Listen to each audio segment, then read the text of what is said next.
ദൈവസ്ഥലമായിരിക്കുമ്പോൾ ഉയരത്തിലെ ശക്തി കൊണ്ട് ദൈവം നമ്മെ നിറയ്ക്കേണ്ടതിനായി കണ്ണുകളെ വെച്ച് കർത്താവിനോട് നമുക്ക് പ്രാർത്ഥിക്കാം. ദൈവം നല്ലവനല്ലോ, അവന്റെ ദയ എന്നേക്കുള്ളത് പറയുവാൻ ദൈവത്തിന്റെ ദയ പറ്റുമെങ്കിൽ രണ്ട് കൈകൾ കൊണ്ട് സ്വർഗത്തിലേക്ക് ഉയർത്തിയോ തുറന്നോ പിടിച്ചോ എല്ലാ ശിരസ്സും ഉയർന്നിരിക്കട്ടെ. അഭിമാനത്തോട് അവന്റെ മുഖത്തേക്ക് നോക്കി യേശു നല്ലവനെന്ന് പറയുവാൻ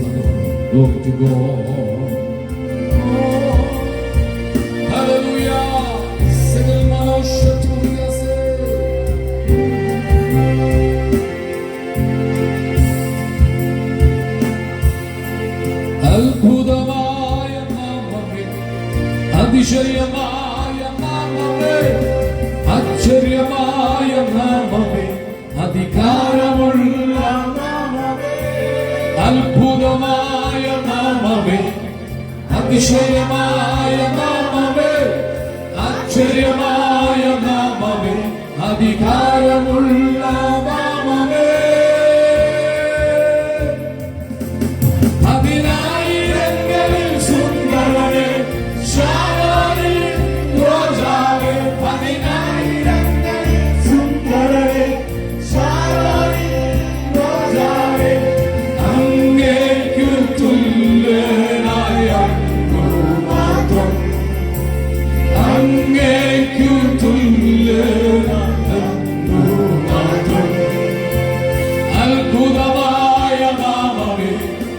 അതിശയമായ നാമമേ, ആശ്ചര്യമായ നാമമേ, അധികാരമുള്ള നാമമേ.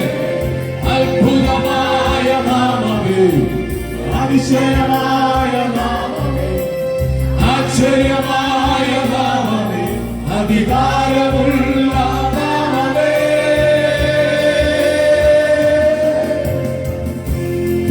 പതിനായിരങ്ങളിൽ സുന്ദരനെ ശാരോനിൻ റോജാവേ, പതിനായിരങ്ങളിൽ സുന്ദരനെ ശാരോനിൻ റോജാവേ, അങ്ങേക്കു തുല്യനായ മാത്രം, അങ്ങേക്കു തുല്യനായ മാത്രം.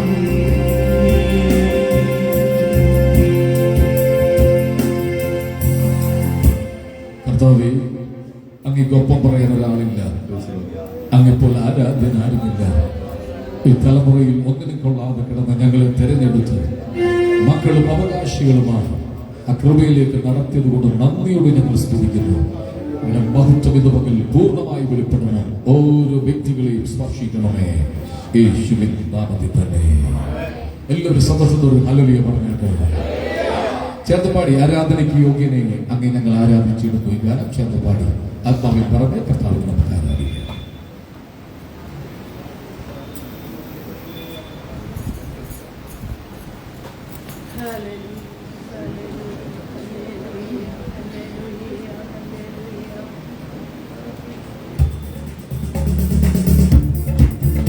കരങ്ങളൊന്ന് ചേർത്ത് നന്നായി നന്നായി കൈയടിച്ചു പാടി ദൈവത്തെ.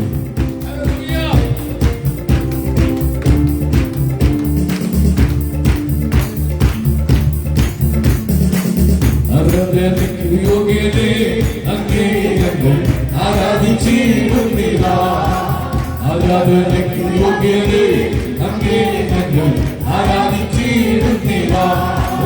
അഴിയുമോ ഒഴിയും നിർമ്മിച്ച നാഥനെ, അഴിയുമോ ഒഴിയും നിർമ്മിച്ച നാഥനെ, ആരാധിക്കാം കർത്താവിനെ നിത്യസ്തുതി ചെലുത്താം.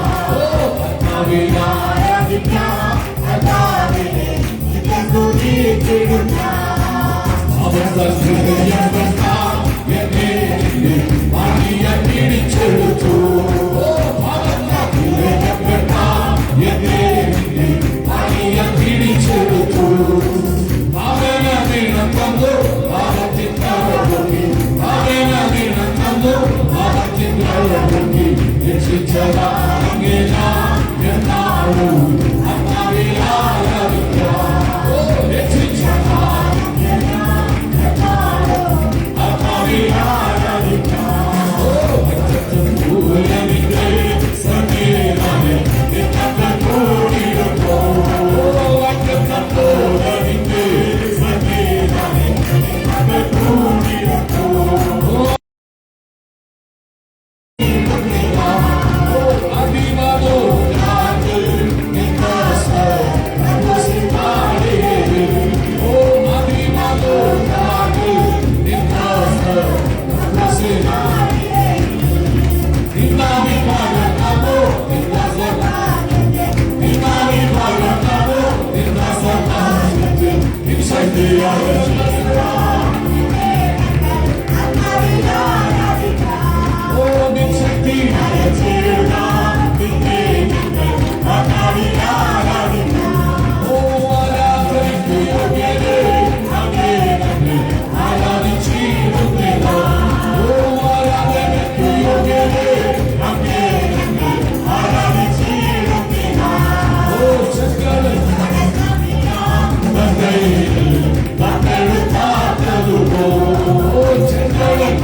ഇന്ന് പകലും വെളിപ്പെട്ട ദൈവകൃപയ്ക്കായി കൈയുയർത്തി ഹല്ലേലൂയ പറഞ്ഞാട്ടെ. വാഗ്ദത്തമുള്ള മോശയെ തകർക്കാൻ ഒരു രാജ്യത്തിനും കഴിയത്തില്ല. വാഗ്ദത്തമുള്ളവർ ഒന്ന് കൈയുയർത്തി ഹല്ലേലൂയ പറഞ്ഞാട്ടെ. ഓരോ വ്യക്തികൾക്കും ദൈവം വാഗ്ദത്തങ്ങൾ കൊടുത്തിട്ടുണ്ട്. കോമണായ വാഗ്ദത്തമാണ്. ഞാൻ വന്ന നിങ്ങളെ എന്റെ അടുത്ത് ചേർത്തുകൊള്ളും. വ്യക്തിപരമായിട്ടുള്ള പ്രോമിസുകളുണ്ട്. അത് കണ്ടുപിടിച്ച് അതിലേക്ക് ചുവടുകൾ വെക്കണം. നീ തകരുമെന്ന് നാട്ടുകാരല്ല പറയേണ്ടത്. നീ നിന്നെയുമെന്ന് പഞ്ചായത്തല്ല പറയേണ്ടത്. നിന്നെ ആരാക്കി മാറ്റാമെന്ന് ദൈവം തീരുമാനിച്ചുകൊണ്ടിരിക്കുക. ഒരു പെട്ടകം ഉണ്ടാക്കിയത് കൊണ്ട് അവൻ അതിനകത്ത് ഇട്ടത് കൊണ്ട് മാത്രമല്ല, മോശെ നിന്നെ സംരക്ഷിച്ചൊരു ദൈവകരമുണ്ട്. ഒരു കാര്യം കൂടി ഞാൻ ചേർന്ന് പറയാം. മോശയുടെ ഭാവി നിശ്ചയിക്കുന്നത് ഫറവോനല്ല, മോശയുടെ ഭാവി നിശ്ചയിക്കുന്നത് സ്വർഗത്തിലെ ദൈവമാണ്. നിന്റെ ഭാവി നിശ്ചയിക്കുന്നത് നാട്ടുകാരല്ല, നിന്റെ സഭയുടെ ഭാവി നിശ്ചയിക്കുന്നത് ചുറ്റുപാടല്ല, സ്വർഗത്തിലെ ദൈവമായതുകൊണ്ട്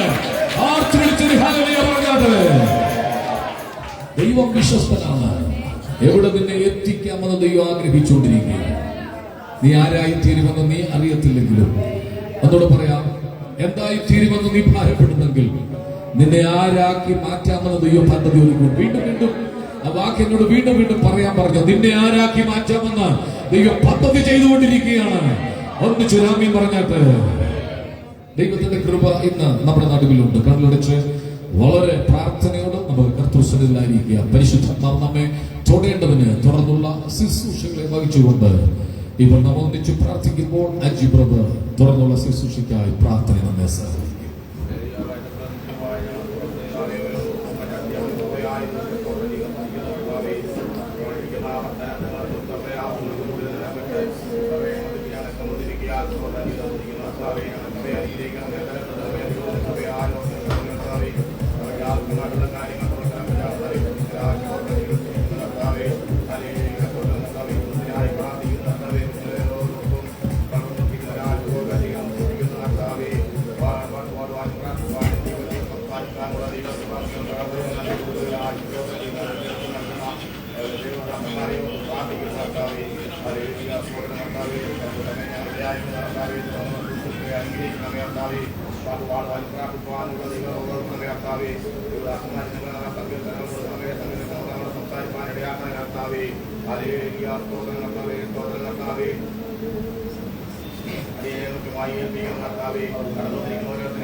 പറഞ്ഞാട്ട് എല്ലാവരും ശ്രദ്ധിച്ചാട്ട്, നിങ്ങളുടെ വീട്ടിൽ അത്ഭുതത്തിന്റെ ഒരു വസ്തു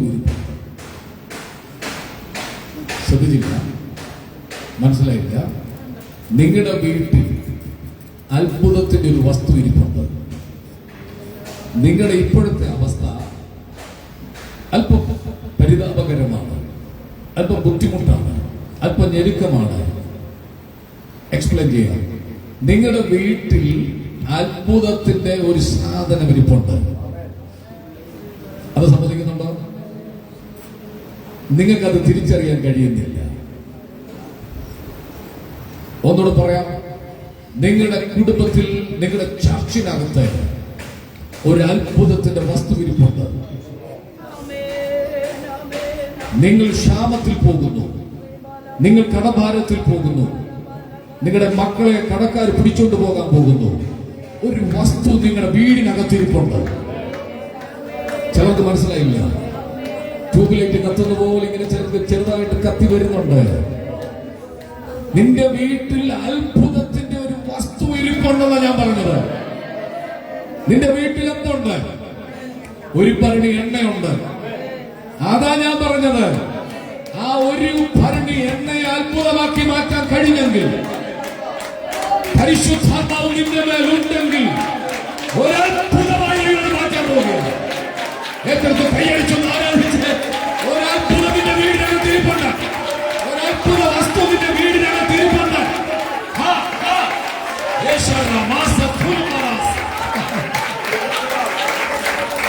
പക്ഷെ നീ ഇപ്പം പറയുന്നത്, പാസ്റ്ററെ പ്രാർത്ഥിക്കണം, എനിക്ക് 5 ലക്ഷം രൂപയുടെ കടമുണ്ട്.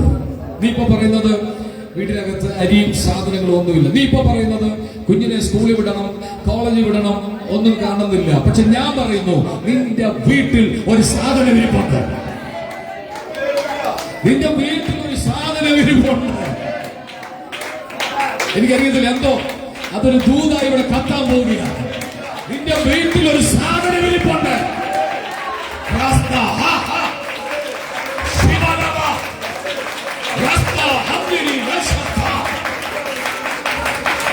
ഒരത്ഭുത സാധനം നിന്റെ വീട്ടിലുള്ളപ്പോ നീ എന്തിന് സങ്കടപ്പെടുന്നു?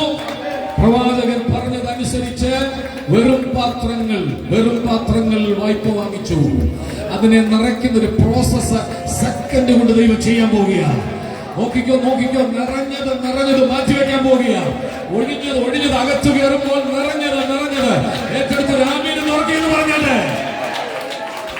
അതാണ് ചിന്തിച്ചപ്പോൾ എനിക്ക് മനസ്സിലായത്, ആ സമയം വരെ അവർക്ക് സങ്കടത്തിന്റെ സാക്ഷ്യമുള്ളൂ. ഏത് യോഗത്തിന് പോയാലും ഈ സഹോദരി ഒരു സാക്ഷ്യം പറയും. എന്റെ ഭർത്താവ് മരിച്ചുപോയി, അച്ഛൻ മരിച്ചിട്ട് ഇന്ന് 6 വർഷമായി. നിനക്കെല്ലാം അറിയാമല്ലോ, ഒരു നല്ല ശവടക്ക ശുശ്രൂഷ കിട്ടി. ഞാൻ വിധവയാണ്, എന്റെ 2 കുഞ്ഞുങ്ങൾ അനാഥരാണ്. എങ്ങനെ കഴിയണമെന്ന് എനിക്ക് അറിയത്തില്ല. എവിടെ ചെന്നാൽ ഈ സാക്ഷ്യമാണ്. ദൈവം തീരുമാനിച്ചു ഞാൻ അതിനെ ബ്രേക്ക് ചെയ്യാൻ പോവാ. ഒരു ചോദ്യം ചോദിക്കും, നിന്റെ വീട്ടിൽ എന്തെങ്കിലും ഉണ്ടോ? അവൾ പറഞ്ഞു ഉള്ളത്. നമ്മളൊക്കെ പറഞ്ഞ ഇച്ചിരൊക്കെ മാറ്റി വെച്ച് പറയും ഉള്ളതെന്ന് പറയാം. എന്താ പറഞ്ഞ? ഒരു ഭരണി എണ്ണയല്ലാതെ. അതിനെ ദൈവം അത്ഭുതമാക്കി മാറ്റാൻ പോവുകയാണ്. ഈ മാർച്ച് മാസം പരിശുദ്ധാത്മാവ് ഇടപെടുന്ന ഒരു ദൂതിതാണ്. നിന്റെ വീട്ടിലുള്ള അല്പത്തെ ദൈവം അധികമാക്കാൻ പോവുകയാണ്. ഇത്രയും സ്വന്തം പറഞ്ഞ പോലെ ചുണ്ടെനിക്ക് പറഞ്ഞാൽ പോലെ ഒച്ച വെച്ചു രാമി പറഞ്ഞിട്ട് ഒന്നുകൂടെ ഞാൻ പറയാം. ആ ചെറിയ വസ്തുവിനെ ആ വീടിനകത്ത് ദൈവം നിറയ്ക്കാൻ പോവുകയാണ്. അവളും അവളുടെ വീട്ടുകാരും ക്ഷാമം തീരും വരെ ക്ഷേമത്തോട്. അളിയൻ മരിച്ച വിവരം അറിഞ്ഞിട്ട് ഇതുവരെ അന്ന് അടക്കത്തിന് വന്നത് ഇതുവരെ പിന്നെ അങ്ങോട്ട് ചെന്നിട്ടില്ല. ആരാണ്ട് പറഞ്ഞ് ദേശം മുഴുവൻ ക്ഷാമ. പക്ഷേ എടാ, നിന്റെ പെങ്ങളുടെ വീട്ടിൽ ഇഷ്ടം പോലെ ആഹാരമുണ്ടെന്ന് ആരോ പറയുന്നത് കേട്ടു. അളിയൻ വന്നപ്പോ പെങ്ങളോട് ചോദിച്ചു, എങ്ങനെ ഉണ്ടടി? ഇപ്പോഴെങ്കിലും ഒന്ന് അന്വേഷിക്കാൻ വന്നല്ലോ. ഒരു ചോദ്യം, എടി എന്ത് ചെയ്യാനാ, ഒത്തിരി തിരക്കായി പോയി. എടി ക്ഷാമം ആ ദേശത്ത് മുഴുവൻ, വീടെല്ലാം പട്ടിണിയാ. പക്ഷെ നിന്റെ വീട്ടിലുണ്ടെന്ന് കേട്ടു. ഉണ്ട്, ഞങ്ങളുടെ വീട്ടിൽ ആവശ്യത്തിന് ദൈവം തന്നു കഴിഞ്ഞു. ഇനി ക്ഷാമത്തിന്റെ സാക്ഷ്യം കേട്ടോ. ഇനി ക്ഷാമത്തിന്റെ സാക്ഷ്യം ദൈവം നിന്നെ കൊണ്ട് പറയിപ്പിക്കുന്നില്ല. നിങ്ങൾ ഇങ്ങനെ ഇരുന്ന പോരാ, ക്ഷാമത്തിന്റെ സാക്ഷ്യം ഇനി ദൈവം പറയിപ്പിക്കുന്നില്ല. അപ്പൊ പെങ്ങളോട് അറിയാൻ ചോദിച്ചു, എടി എന്റെ പിള്ളേരും കാര്യമൊക്കെ ചില ബുദ്ധിമുട്ടില്ല, ഇങ്ങോട്ട് വരുന്നോണ്ട് കുഴപ്പം വല്ലതും ഉണ്ടോ? അവള് പറഞ്ഞു ഒരു കുഴപ്പമില്ല, ഇഷ്ടം പോലെ ഇരിക്കുന്നത്. പുള്ളി വണ്ടി പിടിച്ച് എന്നിട്ട് അവരെല്ലാം കയറ്റി വന്നു. വണ്ടി തുറന്നിറങ്ങിയപ്പം നാത്തൂനും പിള്ളേരും ഉള്ളെന്ന കരുതി. പക്ഷെ വണ്ടി നിറച്ചും ആളുകളും. ഇങ്ങനെ ചെന്നപ്പോ അവരെല്ലാം പറഞ്ഞു, എന്റെ പെങ്ങളുടെ വീട്ടിൽ ഇഷ്ടം പോലെ സാധനം ഉണ്ടെന്ന്. മനസ്സിലായില്ല. വണ്ടി നിറച്ചും ആള് വന്നു. അളിയനും അളിയന്റെ അളിയനും ബന്ധക്കാര് സ്വന്തക്കാർ എന്തോ എനിക്കറിയില്ല. ദൈവം പറയുന്നു, നിന്റെ വീട്ടിൽ സമൃദ്ധി വരാൻ പോവുക.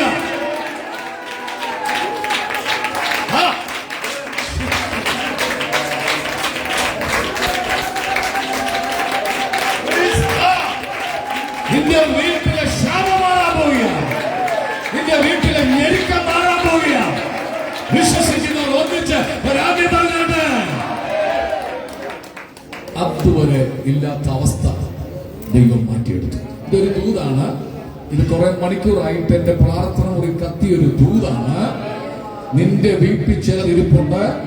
അതിലൂടെ ദൈവം വർധന വരുത്താൻ വേണ്ടി പോവുകയാണ്. പരിശുദ്ധാത്മാവിന്റെ എണ്ണ നിന്റെ മേലുണ്ടെങ്കിൽ അതിലൂടെ ദൈവം ഒരു അത്ഭുതം ചെയ്യാൻ പോവുകയാണ്. എന്റെ ദൈവം നിങ്ങളുടെ ബുദ്ധിമുട്ടൊക്കെയും തന്റെ ധനത്തിനൊത്തവണ്ണം ക്രിസ്തു യേശുവിൽ പൂർണ്ണമാണ്. കൈയൊന്നടിച്ചത് ദൈവത്തിന് സ്തോത്രം കൊടുത്തോട്ട് കൈയെ ചേർത്തടിച്ച്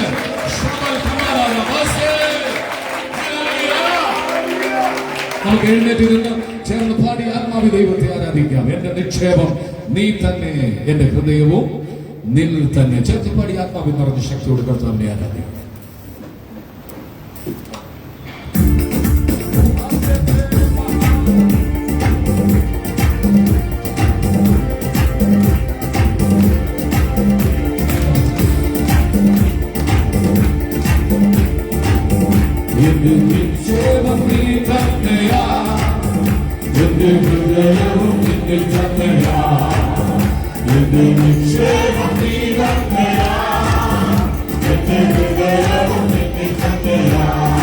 യേശുവേ, നിന്റെ ഹൃദയത്തിനുടയോനേ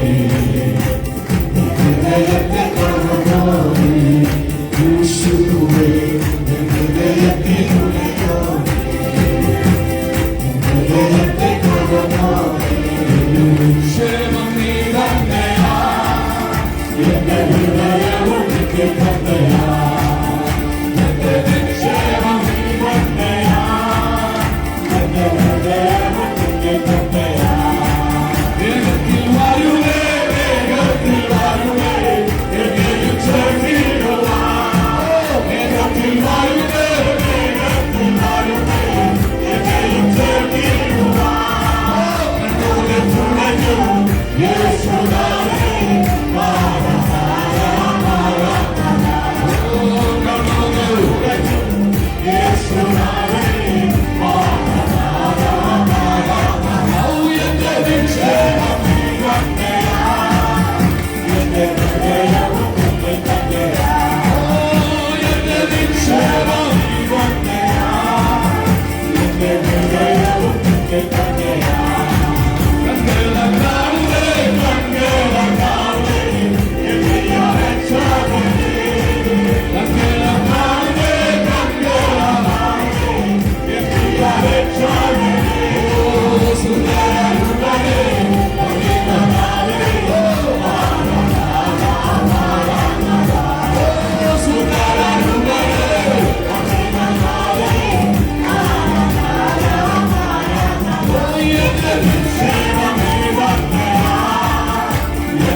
നിങ്ങൾക്കെതിരെയുള്ള ഗ്രാമത്തിൽ കയറുമ്പോൾ അവിടെ ഒരു മനുഷ്യനെ കാണും. അവനോട് നിങ്ങൾ ചോദിക്കണം, ഞങ്ങളുടെ ഗുരുവിന് പെസഹ ഒരുക്കേണ്ടത് എവിടെയാണ്? ഒന്ന് കണ്ണടച്ചു പിടിച്ചേ, ആ കൈയൊന്ന് തുറന്ന് കർത്താവിനെ കാണിച്ചേ. എന്നിട്ട് ഈ പറയുന്നൊന്ന് കേട്ടേ.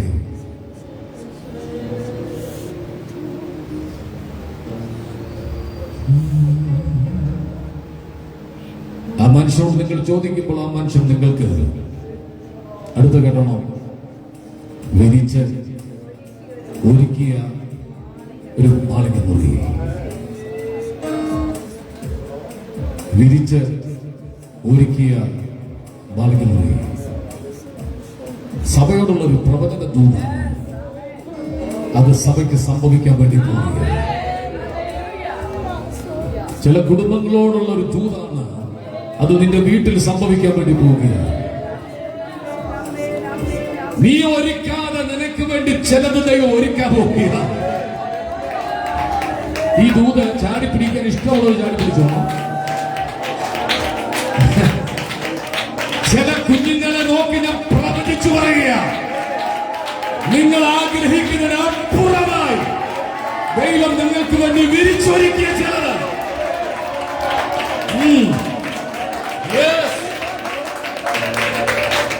അവിടെ ഗുരുവിന് വേണ്ടി പെസഹ ഒരുക്കുന്നു. കർത്താവിന് വേണ്ടി കർത്താവ് ഒരുക്കാതെ, ശിഷ്യന്മാർക്ക് വേണ്ടി അവർ ഒരുക്കാതെ ആരോ അവർക്ക് വേണ്ടി ഒരുക്കിയിട്ടുണ്ടെങ്കിൽ ഇന്ന് പകൽ ആമീൻ പറഞ്ഞോടെ ഞാൻ അടുത്ത വാക്ക് പറയുമ്പോൾ, നിങ്ങൾക്ക് വേണ്ടിയുള്ളത്, നിങ്ങളുടെ തലമുറയ്ക്ക് വേണ്ടിയുള്ളത്, നിങ്ങളുടെ ചർച്ചിന് വേണ്ടിയുള്ളത് ദൈവം വെളിപ്പെടുത്താൻ പോകുകയാണ്. ഇതൊരു വലിയ പ്രവചന ദൂത, ഭയങ്കര ഒരു പ്രവചന ദൂത. നിങ്ങൾ ഒരുക്കാതെ ചിലർ നിങ്ങൾക്ക് വേണ്ടി ഒരുക്കാൻ പോവുകയാണ്. നിങ്ങൾ കരുതാതെ ചിലർ നിങ്ങൾക്ക് വേണ്ടി കരുതാൻ പോവുകയാണ്. ഒന്ന് തുള്ളി ചാടിയൊന്ന് ആരാധിച്ച്, ഒന്ന് ചാടി പിടിച്ച ദൂതിന് ഏറ്റെടുത്തൊന്ന് സ്തുതിച്ചോ. അത് വിശ്വസിക്കുക. നിന്റെ അഡ്മിഷൻ ദൈവം ചെയ്തിട്ടുണ്ട്. നിന്റെ ജോലി ദൈവം ശരിയാക്കി വച്ചിരിക്കുകയാണ്.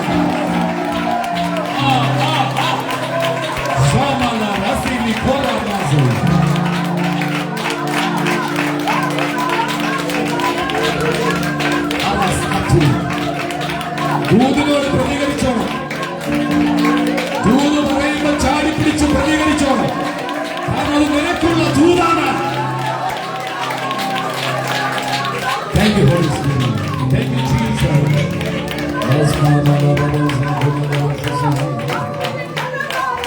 രണ്ട് ദൂത വർഷിപ്പ് ചെയ്തപ്പോൾ എനിക്ക് കർത്താവ് തന്ന രണ്ട് ദൂത. ഒന്ന്, നിന്റെ വീട്ടിൽ തന്നെ ഒരു അത്ഭുതം ഇരിപ്പുണ്ട്. അടുത്തിരിക്കുന്ന ആൾക്ക് കൈ കൊടുത്തോണ്ട് പറ, സ്നേഹത്തോട് പറ, വിഷമിക്കരുത്. എന്റെ വീട്ടിൽ തന്നെ ഒരു അത്ഭുത ദൈവം വെച്ചിട്ടുണ്ട്. പൈസലോട് പറഞ്ഞ് കൈമാറ്റല്ലേ, കണ്ണി നോക്കിയിട്ട് പറയണം, കുഞ്ഞെ നീ ഇത്രയും നാൾ വിഷമിച്ചില്ലേ? വിഷമിക്കേണ്ട, നിന്റെ വീട്ടിൽ ഒരു അത്ഭുത വിരിപ്പുണ്ട്. ഒന്നാമത്തെ ദൂത്, നിന്റെ വീടിനകത്ത് ഒരു അത്ഭുത വിരിപ്പുണ്ട്. ഇന്ന് കാണുന്ന സാഹചര്യം, ഇവിടെ മാർച്ച് ആദ്യ ആഴ്ച കർത്താവ് പറഞ്ഞത്, സാഹചര്യത്തെ നോക്കരുത്, ദൈവത്തെ നോക്കിക്കോണം. എങ്കിൽ സാഹചര്യം എന്താണ്? ആകെ അസ്വസ്ഥതയാണ്, ആകെ പ്രശ്നമാണ്. നോക്കരുത്, വീട്ടിലൊരു അത്ഭുത വിരിപ്പുണ്ട്. ദൈവത്തെ മനസ്സിലാക്കാം. ഇപ്പൊ രണ്ടാമത് ആരംഭിച്ചപ്പോ കർത്താവിന്റെ ഹൃദയത്തിൽ നിന്ന് രണ്ടാമത്തെ ദൂത് എന്താണ്? എന്താ പറഞ്ഞത്? നീ പ്രവർത്തിക്കാതെ ചില നിനക്ക് വേണ്ടി ചെയ്യാൻ പോകുകയാണ്. രാമൻ ഉറക്കെ പറഞ്ഞു, രാമൻ ഉറക്കെ പറഞ്ഞേ. വൻ തിരകൾ അലറുമ്പോൾ, തീരം വിട്ടു നീ പോകുമ്പോൾ,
കർത്താവിന്റെ നടുവിൽ ഉണ്ടെന്ന് വിശ്വസിക്കുന്നവർക്കായി പ്രവർത്തിക്കുന്ന ഒരു ദൈവകരമെന്ന പകൽ വെളിപ്പെട്ടുകൊണ്ടിരിക്കുകയാണ്.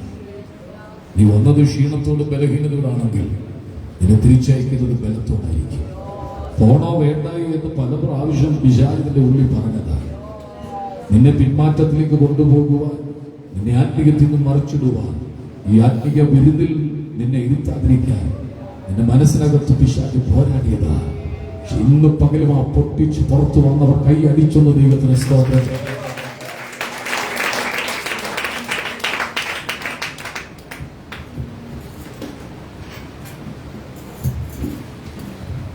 നമുക്ക് നിൽക്കുന്ന നിൽപ്പിൽ നിന്നുകൊണ്ട് 23-ാം സങ്കീർത്തനം വാക്യപ്രതി വാക്യമായി വായിച്ച് ദൈവത്തിന് സ്തോത്രം ചെയ്യാം. സങ്കീർത്തനം 23.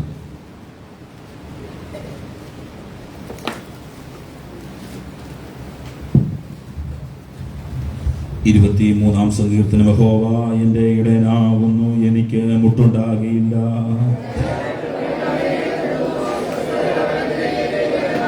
എന്റെ പ്രാണനെ അവൻ തണുപ്പിക്കുന്നു, തിരുനാമം നിമിത്തം എന്നെ നീതിപാതകൾ കൂടി നടത്തുന്നു.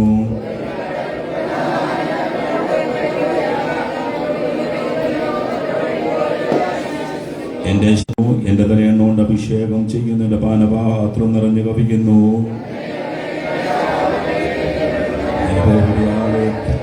നമ്മളെ കരങ്ങൾ ഉയർത്തി കർത്താവിന് സ്തോത്രം ചെയ്യാം.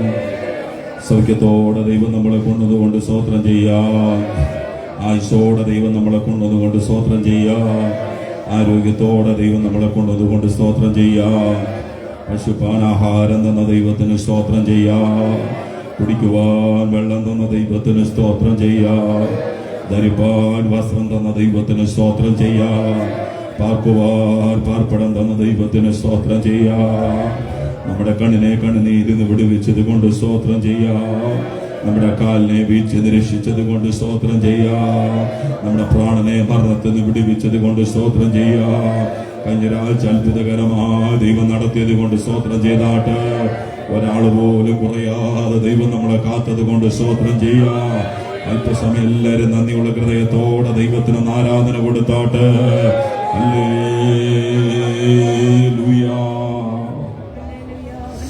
ഞങ്ങളുടെ ദൈവമേ, സ്വർഗസ്വനായ കർത്താവേ, സ്വർഗം അവിടുത്തെ സിംഹാസനം, ഭൂമി അങ്ങയുടെ പാദപീഠം, അങ്ങയുടെ സാന്നിധ്യം എന്ന് ഇവിടെ ഉള്ളതിനായ സ്തോത്രം. നല്ല ആരാധന തന്നല്ലോ. തന്ന സങ്കീർത്തനത്തിന് വേണ്ടി പ്രാർത്ഥിക്കുന്നു. പരിശുദ്ധാത്മാവിനോട് എല്ലാവർക്കും പ്രാർത്ഥനയോടെ ദൈവസന്നിധിയിലായിരിക്കും.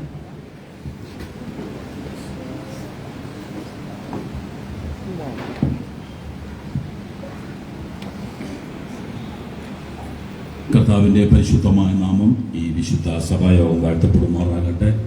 ഈ ഞായറാഴ്ച നമുക്ക് ഒരുമിച്ച് ഈ ഹോളിനകത്ത് കടന്നു വരുവാൻ ദൈവം തന്ന അവസരത്തിന് ഞാൻ കർത്താവിന് സ്തോത്രം ചെയ്യാൻ ലൈവിലൂടെ എന്നെ ശ്രമിക്കുന്ന മാന്യ ശ്രോതാക്കൾക്കും കർത്താവിന്റെ നാമത്തിൽ എൻ്റെ സ്നേഹവന്ദനം അറിയിക്കുകയാണ്.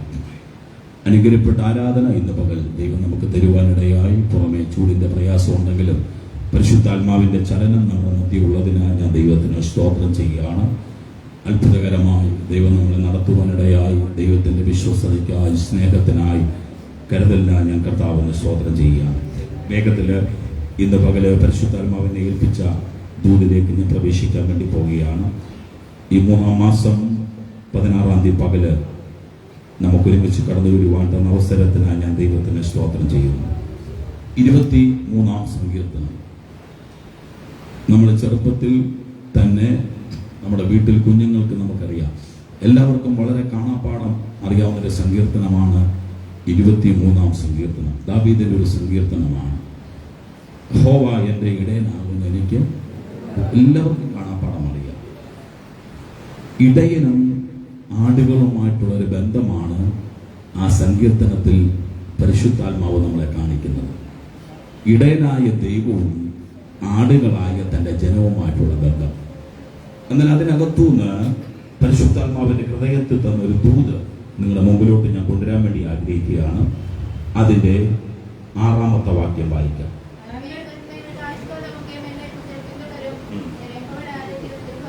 എല്ലാവരും ശ്രദ്ധിച്ച പ്രാർത്ഥനയോടെ നമുക്ക് ദൈവത്തിലായിരിക്കാം.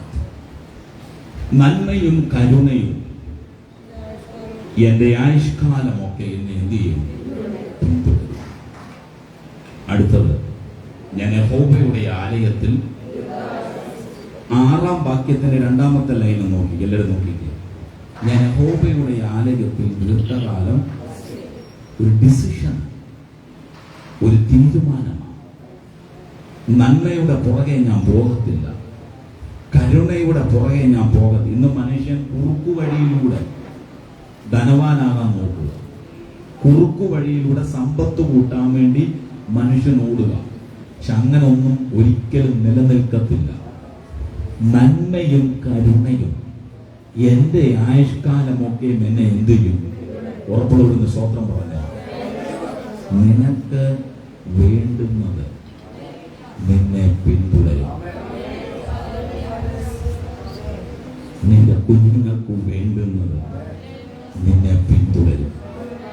പക്ഷെ നീ ഒരു കാര്യം ചെയ്യണം, നീ യഹോവയുടെ ആലയത്തിൽ വസിക്കണം. ആ പദമാണ് ഞാൻ എടുക്കാൻ പോകുന്നത്. ദ ടെമ്പിൾ ഓഫ് ഗോഡ്, യഹോവയുടെ ആലയം. ആ വിഷയത്തിൽ നിന്ന് അല്പസമയം ദൈവം തന്ന ദൂത് ഞാൻ പറയാൻ പോവുക. ശ്രദ്ധിച്ച് പ്രാർത്ഥനയോടെ നമുക്ക് ദൈവത്തിലായിരിക്കാം. നന്മയും അനുഗ്രഹവും ഉയർച്ചയെല്ലാം ദൈവം നമുക്ക് തരും. പക്ഷെ കർത്താവ് പറയുന്നു, എന്റെ ആലയത്തിൽ നീ എന്ത് ചെയ്യണം? വസിക്കണം. വിശുദ്ധ ബൈബിൾ പഠിക്കുമ്പോൾ 8 വിധത്തിലെ ആലയമാണ്. ഞാൻ ഓരോന്നോരോന്ന് പറഞ്ഞു വിട്ട് ദൂതിലേക്ക് പ്രവേശിക്കാൻ പോയി. ബൈബിൾ പഠിക്കുമ്പോൾ 8 വിധത്തിലെ ആലയം നമുക്ക് കാണാൻ കഴിയും. ഒന്നാമത്തെ ആലയം ടബർനക്കിൾ, സമാഗമന കൂടാരം. ഖദിരമര പലക കൊണ്ട് പ്രാകാരം, വിശുദ്ധ, എല്ലാവരും ശ്രദ്ധിച്ചിരിക്കണം, പ്രാകാരം, വിശുദ്ധ സ്ഥലം, അതിവിശുദ്ധ സ്ഥലം എന്ന് 3 ഭാഗങ്ങളായിട്ട് സീനായി പർവ്വതത്തിന്റെ മുകളിൽ മോശയ്ക്ക് 40 ദിവസം ദൈവം കൊടുത്ത വെളിപ്പാടാണ് ഒന്നാമത്തെ ആലയം. ഒന്നാമത്തെ ആലയം ഏതാ? സമാഗമന കൂടാരം. രണ്ടാമത്തെ ആലയം എന്ന് പറയുന്നത് ദാവീദിന്റെ മകനായ ശലോമോൻ പണി കഴിപ്പിച്ച ആലയമാണ് രണ്ടാമത്തെ ആലയം. ഞാൻ വിവരിക്കുന്നില്ല, വിഷയം ഓടിച്ചുകൂടെ. മൂന്നാമത്തെ ആലയം എന്ന് പറയുന്നത് നീണ്ട 70 വർഷത്തെ ബാബിലോണിയ പ്രവാസത്തിന് ശേഷം ദൈവജനം മടങ്ങി വന്ന് BC 516 റീബിൽഡ് ചെയ്ത ആലയമാണ് മൂന്നാമത്തെ ആലയം എന്ന് പറയുന്നത്. നാലാമത്തെ ആലയം എന്ന് പറയുന്നത് ഹെരോദാവ് പണി കഴിപ്പിച്ച ആലയം. ഇതെല്ലാം റെഫറൻസ് ഉണ്ട്, പക്ഷേ ഞാൻ റെഫറൻസ് എടുക്കുന്നില്ല, ഓടിച്ചു വിടുക. നാലാമത്തെ ആലയം എന്ന് പറയുന്നത് ഹെരോദാവ് പണി കഴിപ്പിച്ച ആലയം. അഞ്ചാമത്തെ ആലയം എന്ന് പറയുന്നത് യേശുവിന്റെ ശരീരം എന്ന ആലയം. അത് വിശുദ്ധ യോഹന്നാന്റെ സുവിശേഷത്തിൽ കർത്താവ് പറയുന്നുണ്ട്, ഈ മന്ദിരം നിങ്ങൾ പൊളിപ്പീൻ, 3 ദിവസം കൊണ്ട് ഇത് എന്ത് ചെയ്യും? പണിയപ്പെടും. അപ്പോൾ അഞ്ചാമത്തെ ആലയം എന്ന് പറയുന്നത് യേശു തന്റെ ശരീരം എന്ന ആലയം. ആറാമത്തെ ആലയം എന്ന് പറയുന്നത് സഭയാകുന്ന ആലയം. ആമേൻ പറഞ്ഞാട്ട്.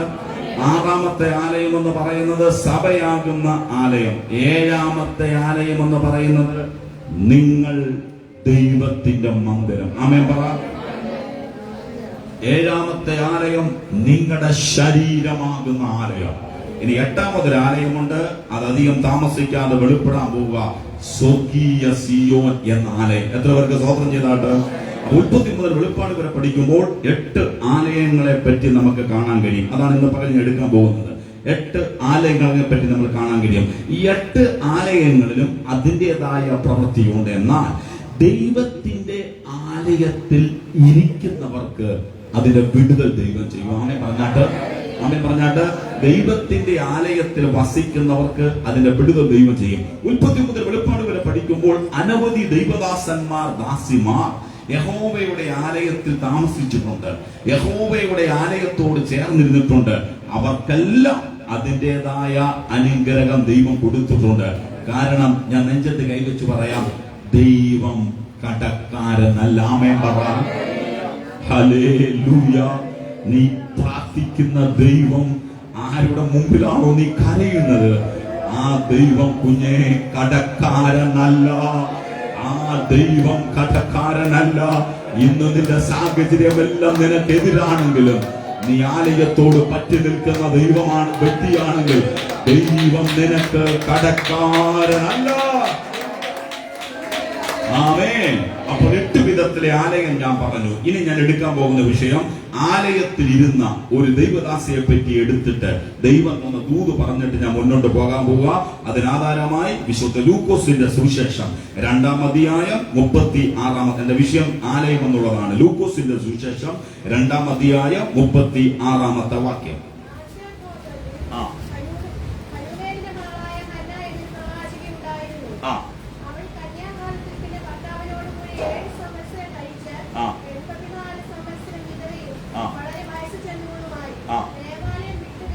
ഞാൻ ആവശ്യത്തിലേക്ക് വീണ്ടും വരാം. ദേവാലയം വിട്ടുപിരി. ഈ അധ്യായത്തിൽ തന്നെ വേറൊരു ദൈവദാസനെയും കാണാൻ പറ്റും. ആരാ? വാർദ്ധക്യത്തിൽ ഒത്തിരി അനവധി പേര് ബൈബിളിലുണ്ട്. പക്ഷെ എനിക്ക് ദൈവാത്മാവ് തന്ന ഒരു വ്യക്തിയാണ് ഹന്ന എന്ന് പറയുന്നത്. ഇവിടെ വായിച്ച വചനം നിങ്ങൾ നോക്കിക്കേ. ലൂക്കോസിന്റെ സുവിശേഷം 2-ാം അധ്യായം 36 വാക്യം. ആശേർ ഗോത്രത്തിൽ ഫനുവേലിന്റെ മകൾ ഹന്ന എന്നൊരു പ്രവാചി. ഹോളിലിരിക്കുന്നു, ലൈവിലൂടെ എന്നെ കേൾക്കുന്ന ഒരു ശ്രദ്ധയോടിരിക്കുക. നിങ്ങൾക്കുള്ള ദൂത് വരുമ്പോൾ ഏറ്റെടുത്ത് പ്രാർത്ഥിച്ചോണം. ഈ വാക്യം തുടങ്ങുന്നത് എങ്ങനെ? ഫനുവേലിന്റെ മകൾ ഹന്ന എന്ന് എഴുതിയാൽ മതി ലൂക്കോസിന്. പക്ഷെ പരിശുദ്ധാത്മാവിന് തെറ്റത്തില്ല. ഫനുവേലിന്റെ മകൾ ഹന്നയുടെ ഗോത്രം അവിടെ എഴുതിയിട്ടുണ്ട്. എന്താ എഴുതിയ ഗോത്രത്തിന്റെ പേര് പറ. എന്തുകൊണ്ടാണ് ആശേർ എന്ന് ഇവിടെ എഴുതാൻ കാരണം? ഡയറക്റ്റ് അങ്ങ് എഴുതി പോയാൽ മതി പരിശുദ്ധാത്മാവിന്. ഫനുവേലിന്റെ മകൾ ഹന്ന എന്ന് എഴുതുന്നതിന് പകരം പരിശുദ്ധാത്മാവ് എഴുതുന്നത് ഓർക്കണം. അവിടെ അപ്പന്റെ ഗോത്രം, അവരുടെ ഗോത്രം എഴുതി. ഏത് ഗോത്രമാ? ആശേർ ഗോത്രം. എന്താണ് ആശേർ ഗോത്രത്തിന്റെ പ്രത്യേകത? അത് ഞാൻ എടുക്കാൻ വായിക്കാം. ഉൽപ്പത്തി പുസ്തകത്തിലേക്ക് നമുക്ക് പോകാം. വചനം വായിച്ച് ദൈവം തന്ന ദൂത് ഞാൻ പറയാൻ പോവുകയാണ്. എന്താണ് ആശേർ ഗോത്രത്തിന്റെ പ്രത്യേകത? ഉൽപ്പത്തി പുസ്തകം 30-ാം അധ്യായം എടുക്കാൻ പരിശുദ്ധാത്മാവ് ഒരു നിയോഗം തരുന്നു.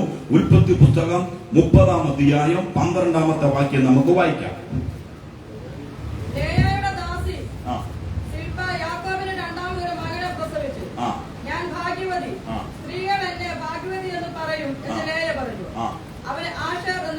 ആമേൻ പറഞ്ഞാട്ട് ആശേറിന്റെ ഉത്ഭവം. വചനം പഠിക്കുന്നത് മനസ്സിലാകും. ആശേറിന്റെ ഉത്ഭവം എവിടെ നിന്ന്? തെറ്റുപറ്റാത്ത പരിശുദ്ധ വചനം. ഉൽപ്പത്തി പുസ്തകം 30-ാം അധ്യായം 12-ാമത്തെ വാക്യം വായിച്ചങ്ങനെ, ലേയയുടെ ദാസി സിൽപ യാക്കോബിന് രണ്ടാമത് പ്രസവിച്ച മകൻ ആരാ? ഉറക്കെ പറഞ്ഞാട്ട് ആശേർ. പക്ഷെ അവിടെ വേറൊരു പദം എഴുതിയിട്ടുണ്ട്. അതിന്റെ 13-ാമത്തെ വാക്യത്തിൽ ഈ ദാസി പറഞ്ഞൊരു കാര്യമുണ്ട്.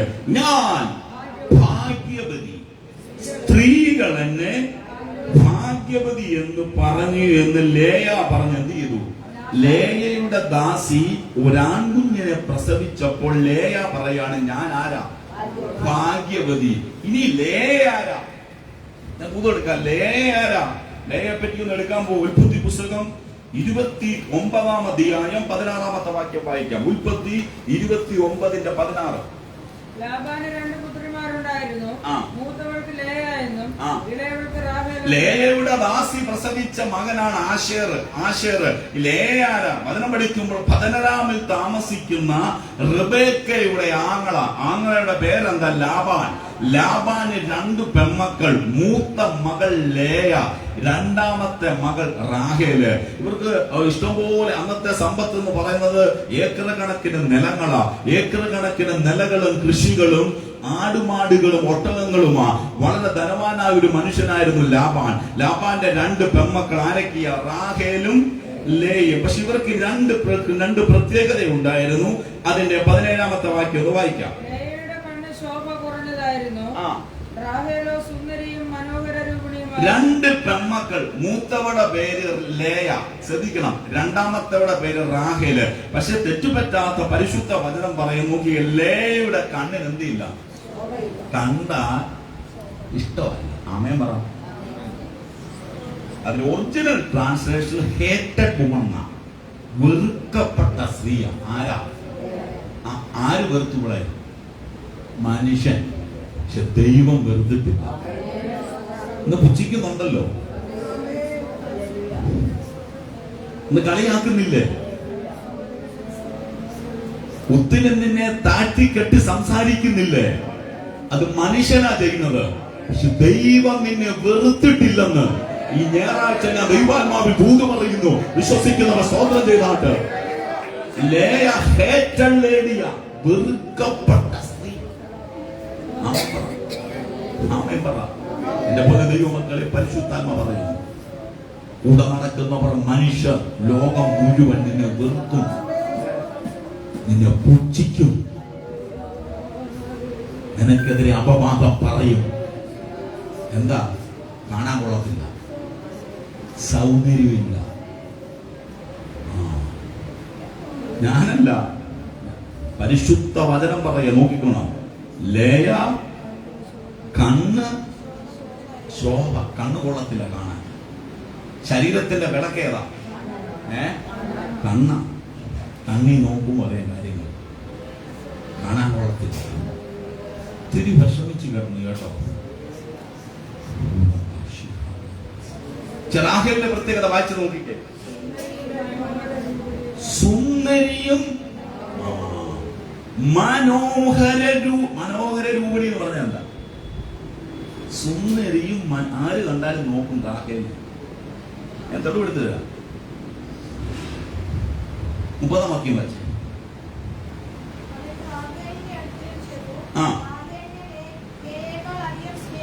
റാഹേലിനെ ലേയേക്കാൾ അധികം ആര് സ്നേഹിച്ചു? പറ. മനുഷ്യരിങ്ങനെ. റാഹേലിന് മനോഹര രൂപിണി, ഒന്നിനും കുറവില്ല. ഇഷ്ടംപോലെ സമ്പത്ത്, സൗന്ദര്യം, വീട്, എല്ലാ കാര്യങ്ങളും ഉള്ളപ്പോ യാക്കോബ് ലേയേക്കാൾ കൂടുതൽ ആരെ സ്നേഹിച്ചു? റാഹേലിനെ.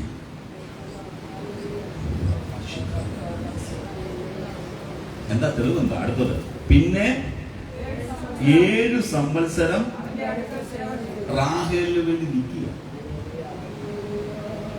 ആമേൻ പറ. ഇതൊക്കെ ആരാ? മനുഷ്യന്റെ ബുദ്ധിയാവും ഞാൻ. പക്ഷെ ദൈവത്തിന്റെ പ്ലാൻ. അടുത്ത വാക്യം, ആര് കണ്ടു? ഓർക്കപ്പറ. ഓർത്തോണം, മറ്റുള്ളവരുടെ മുമ്പിൽ നിന്ദിക്കപ്പെടുമ്പോൾ നിന്നെ കാണുന്നൊരു ദൈവമുണ്ട്. ഉറപ്പുള്ളവർ സ്തോത്രം പറഞ്ഞു. കളിയാക്കുന്നവർ കളിയാക്കട്ടെ, പുച്ഛിക്കുന്നവർ പുച്ഛിക്കട്ടെ, നിന്ദിക്കുന്നവർ നിന്ദിക്കട്ടെ. കാണുന്നൊരു ദൈവമുണ്ടെന്ന് ബോധ്യമുള്ളവർ ഈ ഞായറാഴ്ച പകൽ ദൈവത്തിന് ആരാധന കൊടുക്കുക. ലൈവിലൂടെ എന്നെ കാണുന്ന വാത്സല്യ സഹോദരങ്ങളെ,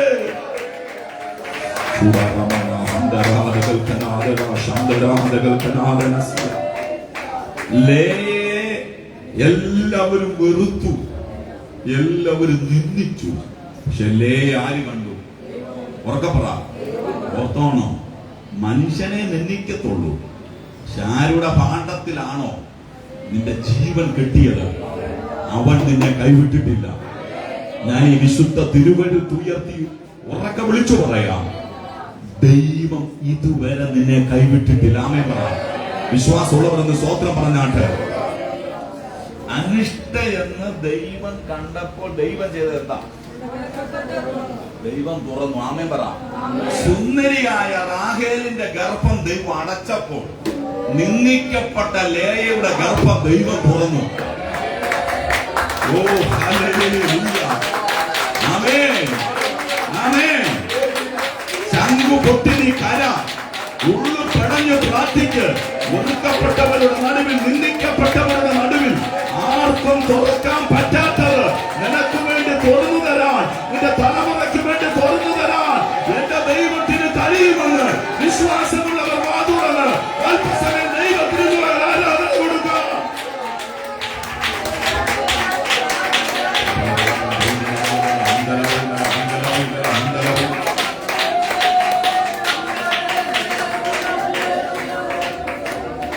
ഇവിടെ വേറെ ദൂതമുണ്ട്. കണ്ണ് അല്പം മെനക്കേടാ, കാണാൻ കൊള്ളത്തില്ല. ലേയയുടെ അകം ക്ലിയറാണ്. എന്റെ പൊന്നു ദൈവമക്കളെ, നിന്റെ പുറമേയുള്ള സൗന്ദര്യത്തിലല്ല കാര്യമിരിക്കുന്നത്, അകം ക്ലിയർ ആണോ? നിർമ്മല ഹൃദയം നിനക്കുണ്ടോ? നിഷ്കളങ്ക മനസാക്ഷി നിനക്കുണ്ടോ? ഉണ്ടെങ്കിൽ ദൈവം നിന്റെ പക്ഷത്താ. വിശ്വസിക്കുന്നവർ സ്വന്തം പറഞ്ഞാട്ട് അകം ക്ലിയർ ആയിരിക്കണം. ഈ പുറമേയുള്ള കോപ്രായങ്ങളൊന്നും ദൈവം നോക്കത്തില്ല. അത് മനുഷ്യനെ കാണിക്കാം, മനുഷ്യന്റെ കണ്ണിൽ പൊടിയിടാം. 100% ദൈവസന്നിധി അകം ക്ലിയർ ആണെങ്കിൽ ദൈവം നിന്നെ കൈവിടത്തില്ല. എല്ലാരും നോക്കിയപ്പോൾ റാഹേല് നല്ല സുന്ദരിയാ കാണാൻ, പക്ഷെ അകത്ത് കൗശല ബുദ്ധി. അതുകൊണ്ട് എന്താ സംഭവിച്ചത്? വഴി വെച്ച് പോയി. എത്തത്തില്ല, ചെല്ലത്തില്ല. അകത്തെ കൗശല ബുദ്ധി, അകത്തെ ഉപായങ്ങൾ, അകത്തെ പകകൾ, അകത്തെ പിണക്കങ്ങൾ, അകത്തെ അസൂയകൾ ഇന്ന് പകർന്ന് എറിഞ്ഞുകളാ. ദൈവത്തിന്റെ കരം നിനക്ക് വേണ്ടി ചലിക്കപ്പെടും.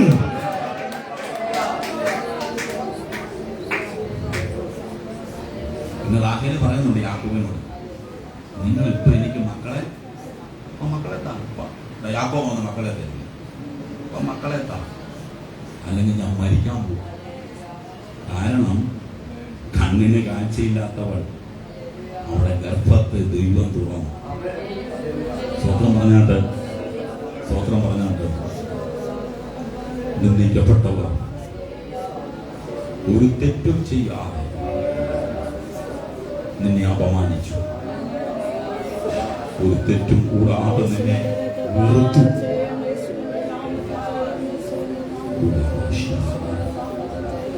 ലേയയുടെ ഗർഭത്തെ ദൈവം തുറന്നു.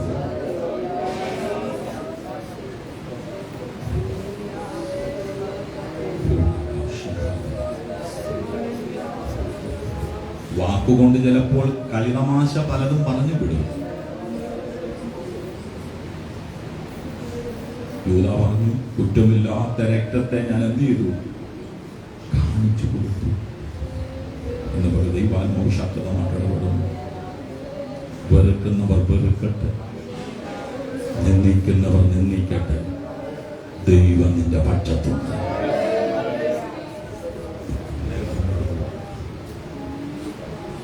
വർഷങ്ങൾ കഴിഞ്ഞുപോയി. സിൽപ്പ ഒരാൺകുഞ്ഞിന് ജന്മം കൊടുത്തു.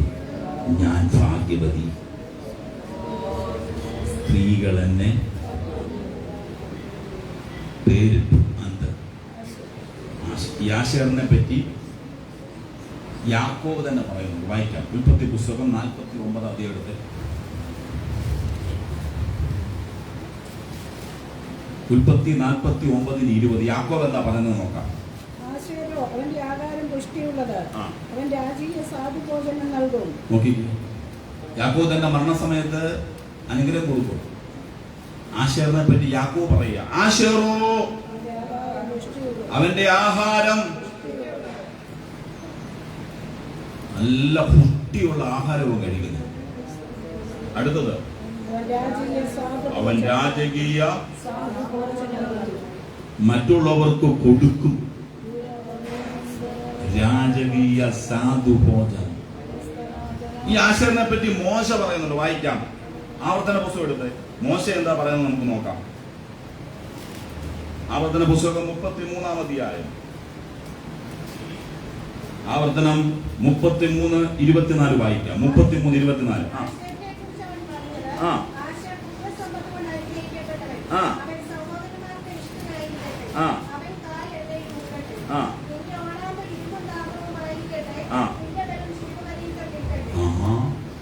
മോശ പറയുന്ന നോക്കിക്കേ, പുത്രസമ്പത്ത് കൊണ്ട് നിന്റെ ഉദരത്തിൽ നിന്ന് ഇനി പുത്രങ്ങൾ വരും. നിന്റെ വീടിനകത്ത് കുഞ്ഞുങ്ങൾ തുള്ളിക്കളിക്കും. അവൻ സഹോദരന്മാർക്ക് ഇഷ്ടൻ. അവൻ കാൽ, ബൈബിളിൽ കാൽ എണ്ണയെ മുക്കി വേറെ എല്ലാം ഉണ്ട്. ഇവർക്ക് ശ്രേഷ്ഠനാവും. ആമേൻ പറ. ശ്രേഷ്ഠനാവും. അടുത്തത്, നിന്റെ ഓടാമ്പൽ ആർക്കും നിന്നെ തൊടാൻ പറ്റത്തില്ല. വിവരിക്കുന്നില്ല.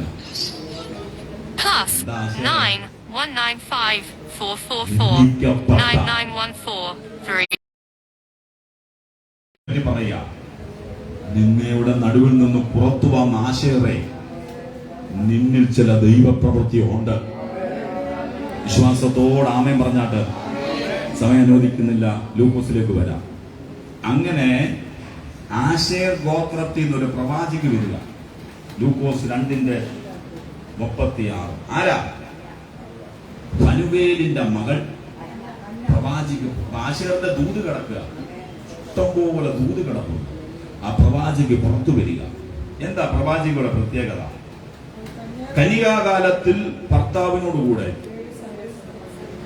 7 വർഷം കുടുംബജീവിതം കഴിച്ചു. അതിനുശേഷം ഭർത്താവ് എന്ത് ചെയ്തു? എത്ര വർഷം വിധവ? 84 7 പറ 91. ഞാനിത് ശാന്തമായിട്ട് നിൽക്കുന്ന മനസ്സിലാക്കാൻ വേണ്ടിയാ. 7 വർഷം കുടുംബജീവിതം. 7 വർഷം കഴിഞ്ഞപ്പോൾ ഭർത്താവ് മരിച്ചു. വിധവയെ പറ്റി ഒത്തിരി വിഷയം എടുക്കാറുണ്ട്. ഇത് 7 വർഷം കഴിഞ്ഞ് ഭർത്താവ് മരിച്ചിട്ട് 84 വർഷം ഒറ്റയ്ക്ക് ജീവിച്ചു. ഇത് നിങ്ങൾ ശ്രദ്ധിക്കണം. അപ്പൊ എത്ര വയസ്സായി? 84 7 തീർന്നില്ല. വീണ്ടും പരിശുദ്ധാത്മ പറയുന്നു, വളരെ 91 വയസ്സുണ്ട്. അടുത്തത് വളരെ വയസ്സ്. അപ്പൊ ഞാനൊരു 5 വയസ്സൂടെ ഹന്നയ്ക്ക് ഇടുക, നിങ്ങളുടെ അനുവാദത്തോടെ. 91 5 ഉറക്കെ പറ. 91 വരെ ക്ലിയറാ ബൈബിളിൽ. പക്ഷെ വളരെ വയസ്സ് എന്നൊന്ന് എഴുതിയിട്ടുണ്ട്. എന്റെ മനസ്സിന്റെ ഇതനുസരിച്ച് 5 വയസ്സോടെ ഞാൻ ഇടുക. 91 5 96 വയസ്സ്. എക്സാമ്പിൾ നിങ്ങൾ ശ്രദ്ധിക്കണം. ഈ പ്രായം ചെന്ന ദൈവദാസി എന്താ ചെയ്തത്? 1, ദേവാലയം അവൾ വിട്ടുപിരിഞ്ഞില്ല. ആലയം എന്റെ വിഷയം. എത്ര വയസ്സുണ്ട്? 96 വയസ്സുള്ള ദൈവദാസി, നിനക്ക് വീട്ടിലിരിക്കല്ലേ? അവള് പറഞ്ഞില്ല, എന്റെ തീരുമാനമാണ്, ഞാൻ ആലയം വിടത്തില്ല. ആമേൻ പറ. എന്റെ കാര്യം പറയാം. ദൈവത്തോട് നീ പറ്റിയിരുന്നാൽ ദൈവം നിന്റെ കൂടെ നിൽക്കും. ആലയത്തിന് നീ മുൻസ്ഥാനം കൊടുത്താൽ, പ്രാർത്ഥനയ്ക്ക് നീ മുൻസ്ഥാനം കൊടുത്താൽ, ആരാധനയ്ക്ക് നീ മുൻസ്ഥാനം കൊടുത്താൽ ദൈവം നിന്റെ കൂടെ നിൽക്കും.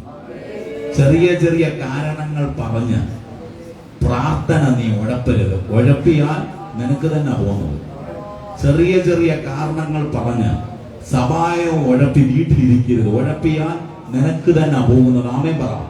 ഇന്ന് പകൽ ശക്തമായിട്ട് പരിശുദ്ധാത്മ പറയുന്നു, 96 വയസ്സുള്ള ഹന്ന എന്ന വിധവ എന്ന ദൈവദാസി ആലയം വിട്ടുപിരിഞ്ഞില്ല. ഇന്ന് പകൽ പരിശുദ്ധാത്മ പറയുന്നു, ആലയത്തോട് പറ്റിയിരിപ്പാൻ ആര് തയ്യാറാ? ആലയത്തോട് ചേർന്നിരിപ്പാൻ ആര് തയ്യാറാ? ഇവിടെ ആലയം എന്ന് കാണിക്കുന്നത് കർത്താവിനെ കാണിക്കുന്നത്.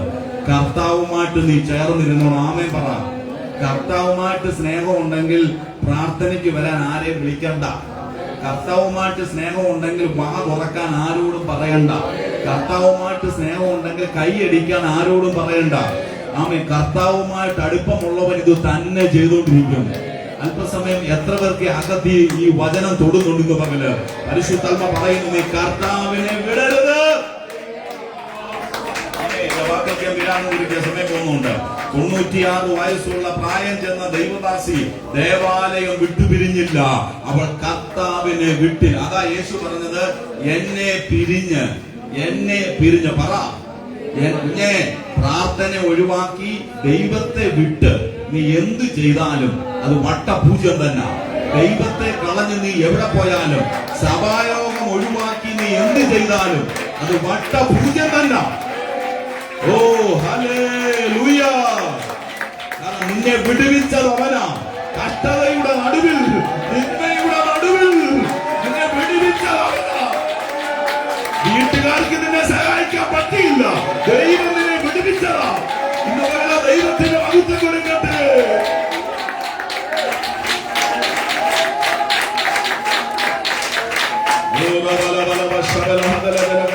ഈ മാസം 14-ാം തീയതി പകല് ഈ ദൂത് പറഞ്ഞാൽ പരിശുദ്ധാത്മാവ് പറയുന്നത്, ആലയം വിടരുത്. ദൈവത്തോട് നീ പറ്റിയിരുന്നോണം. ഇപ്പൊ എന്തൊക്കെ ആയെന്നുള്ള തോന്നൽ കൊണ്ട് നീ പ്രാർത്ഥന കുറയ്ക്കരുത്. ദൈവത്തെയും അകലരുത്. ഉപവാസം കുറയ്ക്കരുത്. കണ്ണുനീര് കുറയ്ക്കരുത്. യേശുവിന്റെ നാമത്തിൽ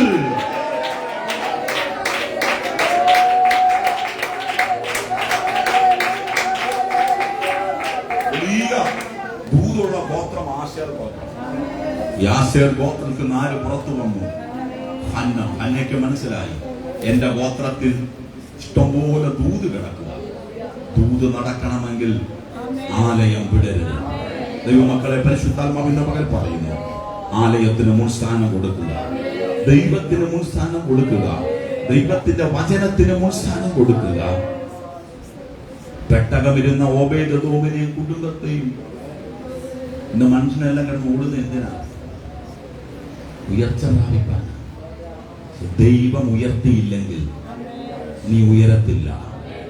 ദൈവം ഉയർത്തിയില്ലെങ്കിൽ നീ ഉയരത്തില്ല. ഞാൻ വേഗത്തിൽ പറഞ്ഞു നിർത്താൻ പോവുകയാണ്. ഹന്ന അവൾ ദേവാലയം വിട്ടുപിരി. അവിടെ തീരുമാനമാണ്. ഇത് പാസ്റ്റർമാരുടെ തീരുമാനമല്ല, നിങ്ങളുടെ തീരുമാനം. പ്രാർത്ഥിക്കണോ, ആരാധിക്കണോ, ഉപവാസ പ്രാർത്ഥനയ്ക്ക് വരണോ, സഭായോഗത്തിന് വരണോ, ആരുടെ തീരുമാനമാണ്? അവരുടെ തീരുമാനമാണ്. ആർക്കും സഹായിക്കാൻ പറ്റാതെ നിന്റെ ജീവന് ബലവേശി നിന്നപ്പോൾ നിന്നെ ഇറങ്ങി വന്ന് വിടുവിച്ച ദൈവത്തെ ഓർക്കുമ്പോൾ നീ മുമ്പന്തി നിൽക്കും. ആമേൻ പറ. ആമേൻ പറ. ഇവിടെ അനുഭവമുള്ള പലരും വിടിരിപ്പുണ്ട്. എല്ലാവരും തീർപ്പ് കൽപ്പിച്ചതാ. ഇതിനപ്പുറത്ത് നിന്റെ വീട് പോകത്തില്ല. ഇതിനപ്പുറത്ത് നിന്റെ തലമുറ പോകത്തില്ല. ഇതിനപ്പുറത്ത് നിന്റെ ആയുസ് പോകത്തിലും വിധി എഴുതിയപ്പോ മുകളിൽ നിറങ്ങി വന്നു വിധിരിച്ച ദൈവത്തിന്റെ കരുതല് ഓർക്കുന്ന ദൈവകുഞ്ഞുങ്ങൾ അല്പസമയം ദൈവത്തിന് ആരാധന കൊടുക്കാം.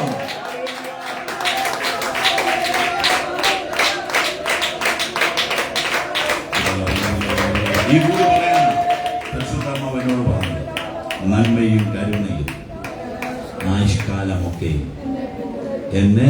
പക്ഷെ നീ ഒരു കാര്യം ചെയ്യണം, ആലയം ആലയത്തിൽ വസിക്കണം. ദൈവത്തിന് മുൻസ്ഥാനം കൊടുക്കുക, പ്രാർത്ഥനയ്ക്ക് മുൻസ്ഥാനം കൊടുക്കുക. 96 വയസ്സുള്ള ദൈവദാസി, 1, അവൾ ആലയം വിട്ടില്ല. 2, അവൾ പ്രാർത്ഥിച്ചു. ആമേ പറ. അവൾ 2 എന്ത് ചെയ്തു? പ്രാർത്ഥിച്ചു. 3, ഉപവസിച്ചു. 96 വയസ്സുള്ള പ്രായം ചെന്ന ദൈവദാസി എന്ത് ചെയ്തു? നിങ്ങൾക്ക് ശരീരത്തിന് ആരോഗ്യം ഉണ്ടെങ്കിൽ ഉപവസിച്ചാൽ മതി, നിർബന്ധമൊന്നുമില്ല. ഉപവസിക്കാമെങ്കിൽ ഉപവസിച്ചോ, കുഴപ്പമില്ല. ആരോഗ്യമില്ലെങ്കിൽ പ്രാർത്ഥിച്ചാൽ മതി. അത് അവരവരുടെ വ്യക്തിപരമായ ഇഷ്ടം, ദൈവമായിട്ടുള്ള തീരുമാനം. 96 വയസ്സുള്ള ദൈവദാസി ആലയം വിട്ടില്ല, ഉപവസിച്ചു, പ്രാർത്ഥിച്ചു. അടുത്തത്, രാവും പകലും ദൈവത്തിന് എന്ത് കൊടുത്തു? ഓർക്കെ പറഞ്ഞാട്ടെ, ദൈവത്തിന് നീ എന്ത് കൊടുക്കണം?